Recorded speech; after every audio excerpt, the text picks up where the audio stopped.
नमस्कार दोस्तों, स्वागत है आप सभी का मेरे YouTube channel the Sanatan express पर एक बार फिर से।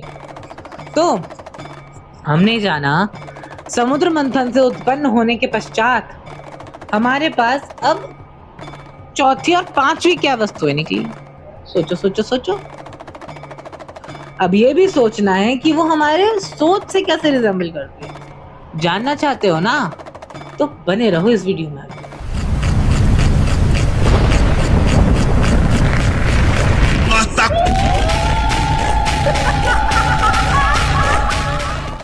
उसके बाद हमारी चौथी वस्तु निकली ऐरावत हाथी।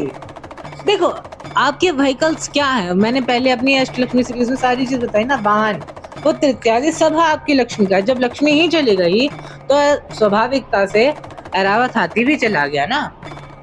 अब जाकर ऐरावत हाथी प्राप्त हुआ। ऐरावत हाथी क्योंकि पहले से ही देवराज इंद्र का था, इसलिए वो देवराज इंद्र को ही सौंप दिया गया पुनः। अब ऐरावत हाथी इंद्र को मिल गया। कुछ समझे नहीं ना? जब आप अपने आप का मंथन करते, चिंतन करते हैं, तो अब आपके अंदर से चौथी वस्तु क्या निकलेगी? मेरी गलतियां कहाँ हुई, मैंने गलतियां क्यों करी, किस वजह से हुई, आपको वो प्राप्त होगा। समुद्र मंथन की पूरी कहानी में देखो, दो जनों की सबसे बड़ी गलती, इंद्र और ऐरावत। इंद्र वहां बैठा मतनी कर रहा है और ऐरावत अब समुद्र से निकला है। ठीक, अब इंद्र जो है ना, वो हमारी इंद्रियां हैं। आप ध्यान कीजिए, जो भी आपने आज तक गलती करी है वो आपने अपनी इंद्रियों के वश में। अब सभी कहेंगे कि नहीं, हमारा तो मन कर रहा था वो चीज करने का, उस समय हमने इसलिए गई। तो छठी इंद्री भी तो होती है, सिक्स सेंस होती है कि नहीं होती? ये उसकी वजह से है ना प्रॉब्लम। आप अपनी जितनी भी गलतियां करते हैं अपनी इंद्रियों के कारण ही करते हैं। नेत्र, नाक, जिह्वा, टच यानी स्किन, त्वचा, कर्ण।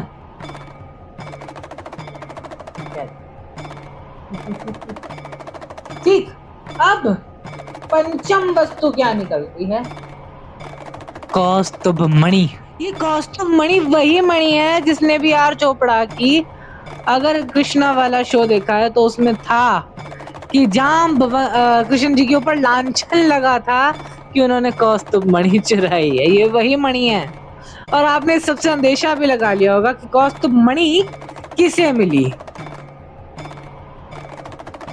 कौस्तुभ मणि मिली स्वयं नारायण को। नारायण ने यहाँ लगाई कौस्तुभ मणि, वक्ष पर, अपने छाती पर। अब ऐसा क्या हुआ कि वो नारायण को मिली, ना तो असुरों को मिली और ना ही देवताओं को मिली। कौस्तुभ मणि जैसे ही प्रकट हुई उसकी चमक असहनीय थी, जैसे कितने लाख सूर्य एक साथ जल रहे हो, ऐसी चमक थी कौस्तुभ मणि की। ऐसी चमक को देख इंद्र और बलि के मुख से एक ही वचन निकला, हे प्रभु, जिसे हम देख नहीं पा रहे वो हम अपने पास कहाँ रखेंगे, इससे बचा लो। और कौस्तुभ मणि इस तरह से नारायण के पास पहुंची। अब इसका हमारे जीवन से क्या लेना देना कि कौस्तुभ मणि हमारे को क्या बताती है? आपके जीवन में अब आपको वो इंसिडेंट्स याद आएंगे मंथन के पश्चात जिस पर आपको नाज है, जो छुपाए ना छुप सकते, चाहे वो आपके पुण्य हो चाहे पाप हो, उसमें आप कुछ नहीं कर सकते। वो चीज आपको लास्ट में आकर सरेंडर भगवान को ही करनी पड़ेगी, नारायण को करनी पड़ेगी। ये वो दिखाता है। मैंने इतनी बड़ी रिसर्च करी कि मैंने एक बल्ब बनाया, लोगों को प्रकाश दिया, मुझे गर्व है इस बात। ठीक है, ये अटल सत्य है, ये झुटलाया नहीं जा सकता। तो ये कौस्तुभ मणि थी थॉमस एडिसन।